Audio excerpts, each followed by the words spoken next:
यहाँ की सरकार के कांग्रेस के खिलाफ बोल के और 2 लाइन राहुल गांधी जी के पक्ष में बोल देते हैं। यहाँ की सरकार के खिलाफ बात करके आला कमान के पक्ष में बोल देते हैं 2 लाइन, तो उनका काम भी हो जाएगा, सरकार भी नहीं आवे और आला कमान भी राजी है। इस तरह का दोगलापन जो करते हैं वो गलत तरीका है। तो इस तरह की बात भी करते हैं जैसे कोई पार्टी इनकी है। अनुशासन के बारे में सब यही जानते हैं और बाकी को कोई अनुशासन का नहीं। इतने ही अनुशासन की बात करते हैं ये, तो 25 सितंबर को 22 को ये कहाँ थे?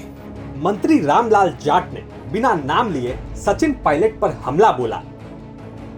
ऐसा हमला कि राजस्थान कांग्रेस में एक बार फिर से बवाल मच गया। यहाँ की सरकार के कांग्रेस के खिलाफ बोल के और 2 लाइन राहुल गांधी जी के पक्ष में बोल देते हैं।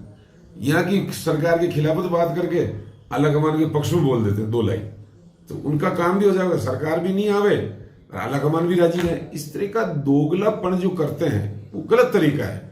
रहना है तो कांग्रेस में रहो, काम करना, कांग्रेस में काम करें, कांग्रेस को साथ लेकर चले।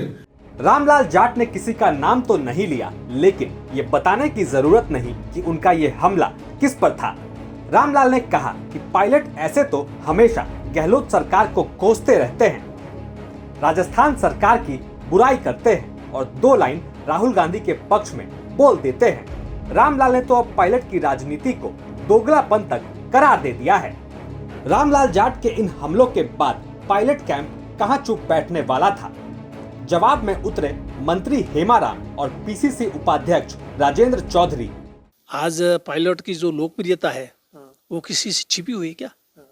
आज पायलट के पास क्या है? एक एमएलए ही तो है वो, उसके अलावा उसके पास क्या पद है? कांग्रेस में कोई पद हो तो बता दो मेरे को।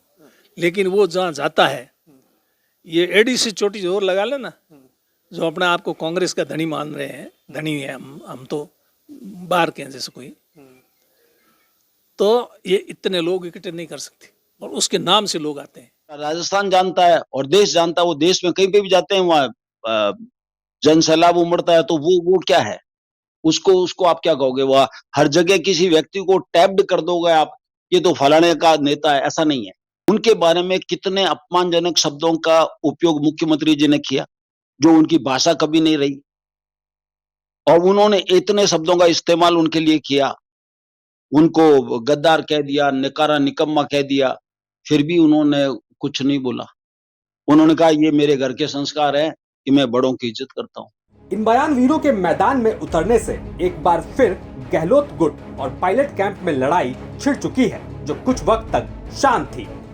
हालांकि इस बार रायता ज्यादा ना फैले, इससे बचने के लिए रंधावा पहले ही सख्त हो चुके हैं। रामलाल और हेमाराम की लड़ाई से रंधावा लाल हो चुके हैं, क्योंकि लाख समझाने के बाद भी ये बयानवीर पार्टी की फजीहत कराने में जुटे हैं। बयानबाजी पर लगाम जी, बयानबाजियों पर मेरे टाइम में तो एक आधी हुई है, और उनको मैं आप बुलाकर बात करूंगा कि बयानबाजी बंद होनी चाहिए। अगर बात करनी, मेरे ख्याल है मेरे से ज़्यादा कोई और सुन भी नहीं सकता, तो फिर भी बयानबाजी करते हैं तो एक्शन तो करना ही पड़ेगा। रंधावा ने कहा, राजस्थान में कांग्रेस के कुछ नेता अपनी बयानबाजी से बाज नहीं आ रहे। उन्हें कई बार समझाया गया है, अगर किसी को कोई समस्या है तो मुझसे आकर मिले, क्योंकि आला कमान की तरफ से मैं यहाँ सबकी सुनने आया हूँ और मैं ही सुनूंगा। कोई भी नेता पार्टी में किसी के खिलाफ बयान ना दे, नहीं तो अब एक्शन लेने में देरी नहीं की जाएगी। इसी दौरान पत्रकारों ने जब सचिन पायलट के पार्टी कार्यक्रमों से दूर रहने पर सवाल पूछ लिया, तो सुनिए रंधावा ने क्या कहा। देखिए, ये तो हमने तो चिट्ठी भेजी, और ये दौरा जो है राहुल जी का है कि राहुल गांधी जी का, वो कहीं और बिजी होंगे। उनका जो दूसरा जी अगर कोई नहीं आ सका तो उनके मैसेज भी आए हैं कि हम इस वजह से नहीं आए। मेरा ख्याल कि ऐसी कोई इतनी बड़ी बात नहीं। एक तरफ सचिन पायलट पार्टी के कार्यक्रमों से दूर हैं, तो दूसरी तरफ पार्टी में जंग भी जारी है। ऐसे में राजस्थान से लेकर आला कमान तक पार्टी में सरफुटौल जारी है। रंधावा को आला कमान ने गहलोत पायलट की लड़ाई शांत करवाने भेजा, लेकिन यहाँ तो उनके सामने ही नई लड़ाई छिड़ गई है और इस बार आग दोनों तरफ बराबर की लगी है।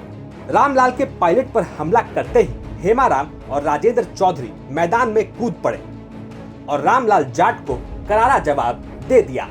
पायलट कैंप के हावी होते ही फिलहाल गहलोत गुट शांत है, लेकिन ये शांति ज्यादा देर तक नहीं रहने वाली, क्योंकि शांति धारीवाल और महेश जोशी तो अभी मैदान में कूदे ही नहीं। उधर धर्मेंद्र राठौर भी चुप हैं। तो क्या हेमाराम ने रामलाल जाट को शांत कर दिया, या फिर गहलोत गुट की यह चुप्पी तूफान से पहले की शांति है? ब्यूरो रिपोर्ट, राजस्थान तक।